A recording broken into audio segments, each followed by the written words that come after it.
پگڑی پوش ملاؤں کے انقلاب کے بعد ایران کی صورتحال بدتر سے بدترین ہوتی جا رہی ہے۔ انقلاب ایران کے بعد ایرانی عوام کی زندگی اجیرن بنا دی گئی ہے۔ پھانسی گھاٹ پر انسانی زندگی کے ساتھ کھیلنا ہو یا اپنی ہی عوام کو سلاخوں کے پیچھے دھکیلنا ہو، اپنے ملک کے باشندوں کو غربت میں مبتلا کرنا ہو یا انہیں بلا جواز اور بلا سبب بیرونی جنگوں میں دھکیلنا ہو، الغرض زندگی کے تمام تر شعبوں میں ایرانی عوام کو ہجرت پر مجبور کر دیا ہے۔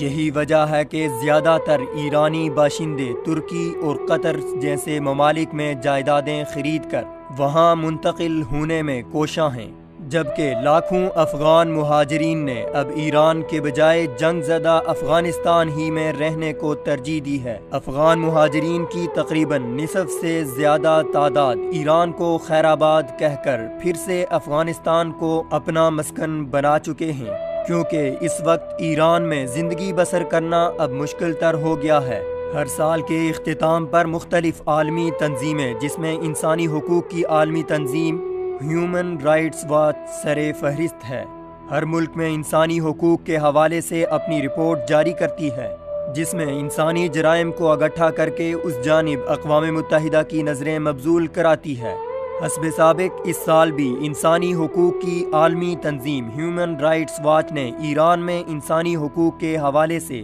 مختلف رپورٹس پبلش کی ہیں، جس سے ظاہر ہوتا ہے کہ ایران جنگ کی لپیٹ میں نہ ہونے کے باوجود جرائم کے اعتبار سے سر فہرست ہے۔ سال 2018 میں سب سے زیادہ احتجاجی مظاہرے ایرانی عوام کی اپنی حکومت کے خلاف کرنے میں نظر آئے۔ ایران میں مہنگائی کے خلاف اس طویل عوامی احتجاجی مظاہروں نے ایران کے دارالحکومت سمیت دیگر تمام صوبوں کو اپنی لپیٹ میں لے لیا تھا، جس کو کچلنے کے لیے ایرانی سیکیورٹی فورسز نے احتجاج کرنے والوں کو یا تو موت کے گھاٹ اتار دیا یا انہیں سلاخوں کے پیچھے دھکیل دیا، جس میں عام شہریوں سمیت طلباء، اساتذہ، مزدوروں اور ٹرک ڈرائیوروں تک شامل ہیں۔ انسانی حقوق کی عالمی تنظیم ہیومن رائٹس واچ نے اپنی رپورٹ میں بتایا ہے کہ سال 2018 کے دوران ایرانی پولیس نے احتجاج کرنے والے 30 شہری موت کے گھاٹ اتار دیے۔ جمعرات کے روز 17 جنوری کو انسانی حقوق کی عالمی تنظیم ہیومن رائٹس واچ کی طرف سے جاری کی گئی رپورٹ میں کہا ہے کہ ایرانی حکومت نے دوران حراست تشدد سے ہلاک کیے گئے مظاہرین کے حوالے سے کسی قسم کی تحقیقات نہیں کی اور نہ ہی مظاہرین کے خلاف سیکیورٹی اداروں کی طاقت کے استعمال کا نوٹس لیا۔ رپورٹ میں مزید کہا گیا ہے کہ ایرانی حکومت شہریوں کے پرامن احتجاج کو روکنے کے لیے وکلاء، انسانی حقوق کے مندوبین اور خواتین کارکنوں کو حراست میں لینے کے ہتھ کنڈے استعمال کر رہی ہے۔ HRW کے مطابق ایرانی انٹیلیجنس اداروں کی جانب سے مظاہروں میں حصہ لینے والے شہریوں کے خلاف وحشیانہ کریک ڈاؤن کیا گیا اور مظاہرین کو گرفتار کرنے کے بعد ان کے خلاف نام نہاد فوجی عدالتوں میں سنگین جرائم کے تحت مقدمات قائم کیے گئے۔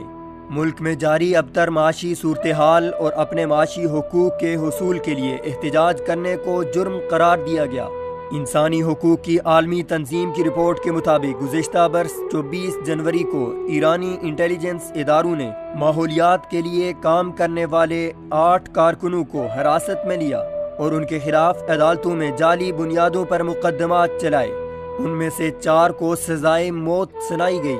سزائے موت پانے والے ماحولیاتی کارکنوں میں پروفیسر کاووس سید امامی بھی شامل ہیں، جنہیں بعد ازاں دوران حراست اذیتیں دے کر قتل کر دیا گیا۔